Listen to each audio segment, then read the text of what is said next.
কোনো মেয়ের দিকে তাকাবে না, চোখ বন্ধ করে গাড়ি চালাবে। ও বাবা, এ বউটা তো মরে গেছে, পালাই।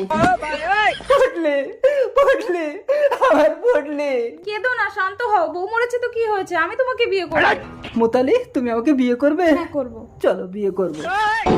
বুঝি বুঝি অ্যাক্সিডেন্টে শুধু তুই মরেছিস, তোর স্বামী মরেনি পুটলি। যমরাজ, আমার স্বামী তাহলে মরেনি? আমার স্বামী যদি অন্য কোনো মেয়ের দিকে চোখ তুলে তাকায়? চিত্রগুপ্ত রোবট, একে স্ক্যান করে দেখো তো এর পাপ পুণ্য কি আছে, একে স্বর্গে পাঠাবো না নরকে। Scan scan scan completed. এর কোনো পুণ্য নেই, স্বামীকে সন্দেহ করে এ নরকে যাবে যাবে। ও যমরাজ, আমাকে নরকে পাঠিও না, আমি তোমাকে ভীষণ ভালোবাসি। ঠিক আছে, সুন্দরী মেয়েদের উপর পাপ হয় নাকি? চিত্রগুপ্ত রোবট, এর সমস্ত পাপ ডিলিট করে দাও। ওকে জমরাজ, পাপ ডিলেট ডিলেট। সুন্দরী, এবার আমি তোমাকে স্বর্গে পাঠাবো। না না, ওকে মরতে গিয়ে আবার স্বামীর সেবা করে পুণ্য করে আসতে হবে, তবেই স্বর্গে যেতে পারবে। মরতে, তার মানে তো একে আবার জীবিত করতে হবে।